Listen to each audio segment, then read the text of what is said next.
Hi, everyone. This is the first mini lecture that I'm going to have in this class. I will have a few of these throughout the semester, give you some of the ideas, highlight some of the ideas that we need to think about for the class.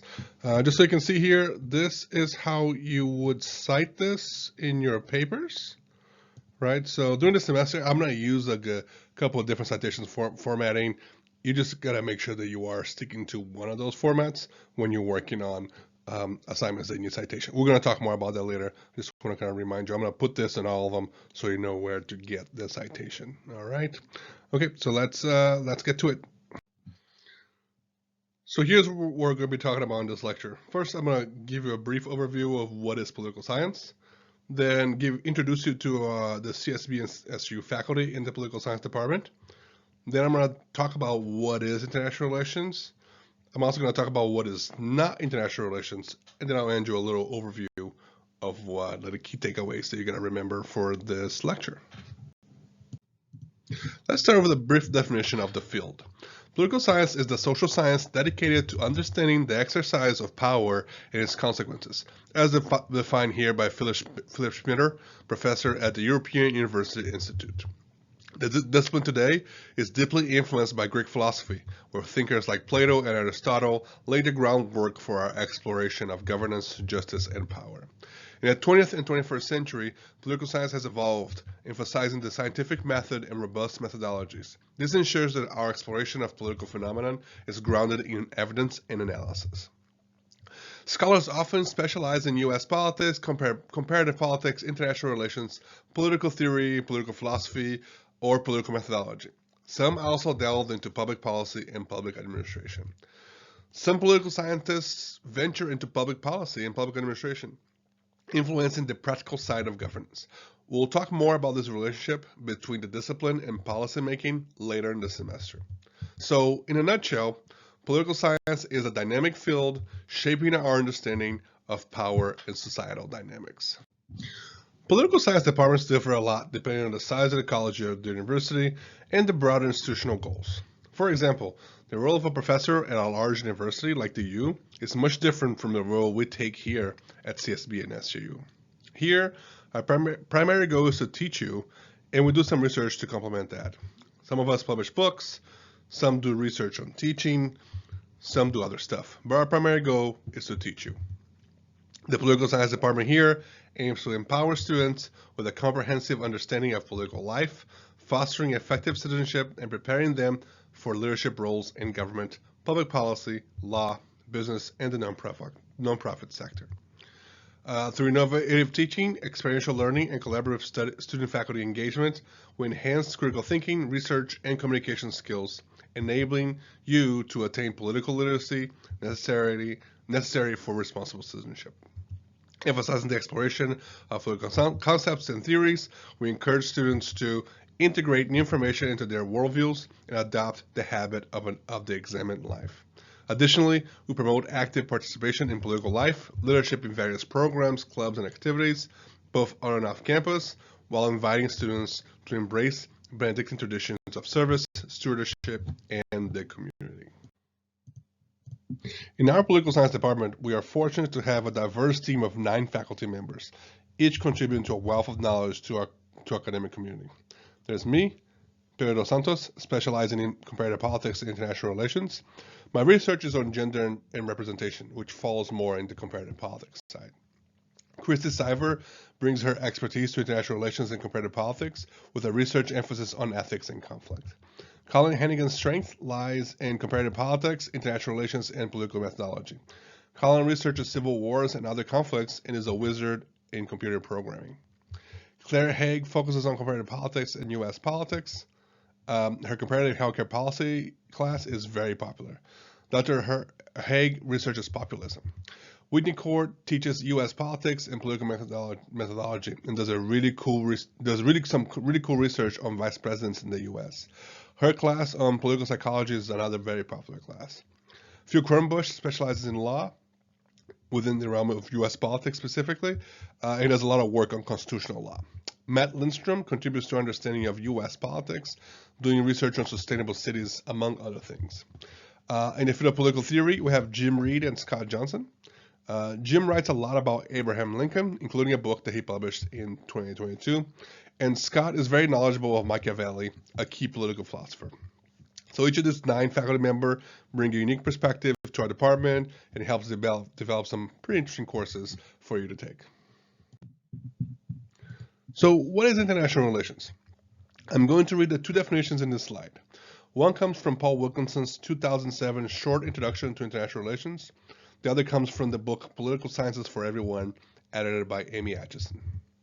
Wilkinson defines international relations as a very broad concept that today includes not only relations between states, but also between states and non-state organizations such as churches, humanitarian relief organizations, and multinational corporations, and between states and intergovernmental organizations, or IGOs, such as the UN and the EU. Brooke Eckerly and Anna Carella defines it as an interdisciplinary field of study that takes up questions of international, transnational, regional, and global politics, and how these are influenced by and affect national and local politics. I also asked ChatGPT to define it, and this is what it came up with. International relations is the academic discipline that examines interactions among sovereign states, non-state actors, and global issues, exploring the dynamics of diplomacy, conflict, cooperation, and the impact of international structures on the world stage. It seeks to understand the complexities of the global system and the interconnectedness of nations in addressing shared challenges. We will revisit these ideas throughout the semester. Some key concepts that we will explore later that were included in these definitions include states, non-state actors, and while not explicitly stated in any of these definitions, power is a concept we will explore a lot throughout the semester. Let's also think a little bit about what is not international relations. So there are some things that a lot of students get confused on the first days, and honestly, sometimes even throughout the semester, they get confused about this. So what is not international relations? Most studies of elections, that's comparative politics, right? So things that happen inside a country are not international relations. Now, there are ways of thinking about this globally, and there are ways of asking those questions. But just to keep it simple right now, this is an intro class. Let's focus on the things that are clearly international relations. International relations is not also normative discussions about how the world should be, right? So it's not an ideology, and it's not a political approach, a political strategy, right? So we're going to talk more later about the difference between ideologies and theories, right? But for now, just remember, we're not talking about how the world should be. We're talking about how the world is and how people see the world based on these theories and methodologies. It is not just about studying political leaders either. I'm going to actually try to dissenter from the idea of political leadership being important. It is important, but it cannot just be that. There's more to it. It is not about studies about judicial systems of countries, right? So again, we're not talking about how the law works in some countries. It is a broader conversation. We're going to talk a lot about how international law is a little different from a country law, for example, right? And it's not a study about the U.S. only and its impact on the world, right?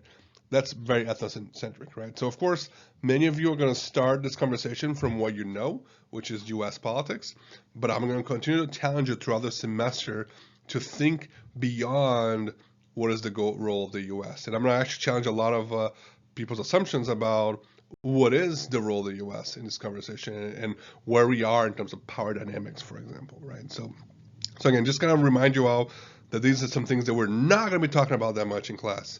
Or if you're going to be talking about it, it's going to be to challenge some of the discussions or ideas that you may have, preconceived ideas before the class. Now, I don't remember where I got this Venn diagram from. I may have to do a little searching around and attribute it to the people who did this. And I'll bring this up to class as well, just to remind you all.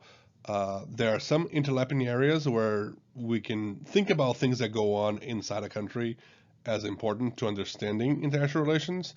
But a key point is this: international relations is the politics between nations and other political actors. So we're going to kind of talk about this too. And it's not the politics within the nation, right? So elections, party systems, executive legislative relations, interest groups, legislatures, those are things that do not a lot of times a lot of the theories actually think about them not actually even mattering that much for international relations. So let's kind of remember this. Like, international relations is about interactions between nations and not within nations. So this is what I had to kind of show you about what is international relations. Of course, there's more to it, and you can honestly search online and think more about this. What is and what isn't international relations is a broad topic, is a broad area of study. There's a lot of arguments sometimes about what is and what isn't. But just a reminder here, kind of what we talked about here today, some of the key takeaways for you to think about for this class. Political science is interested in most phenomena affecting politics, broadly defined, and power is an important aspect of that, right? The political science department, CSB and SJU, focus on U.S. politics, comparative politics, international relations, methodology, and political theory. And our main goal is to teach you about these ideas, right? International relations is about the relations between nations and other key international actors. International relations is not an ideology or a study of how the U.S. influences the world. And some topics fall within the category of both international relations and comparative politics. Again, some of those things may be confusing right now, and my goal is that as we keep going, these will make a little more sense. And I'll see you in class.